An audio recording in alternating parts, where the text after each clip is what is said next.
Daddy ni Jillian Ward, inamin kung bakit si Eman ang pinakatatapat sa anak na si Jillian.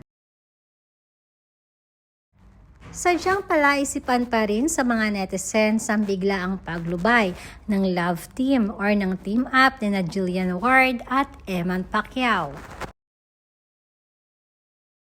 Kahit na obvious naman na mahirap talagang pagtagpuin ngayon ang kanilang landas, ito ay dahil na rin sa magkaibang schedule ng dalawa.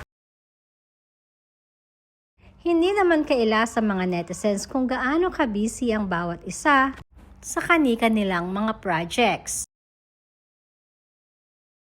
Isa rin ito sa dahilan kaya hindi nakapunta si Jillian sa nakaraang laban ni Eman.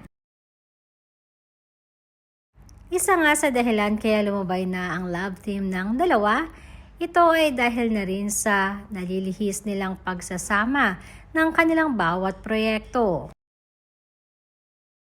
Subalit ganun pa man, ay may isang tao naman ang hindi lumulubay sa naging love team nina Eman at Jillian. At ito nga ay ang papa ni Jillian Ward, na madalas man ay nasa likod lamang ni Jillian upang pakita ng pagsuporta. Ayon pa sa aming source, may mga pabirong linyahan pa nga itong papa ni Jillian para kay Eman at Jillian. Ito rin di umano'y ang pag-compare ng mga taong nakakasalamuhan ng anak na si Jillian sa showbiz industry.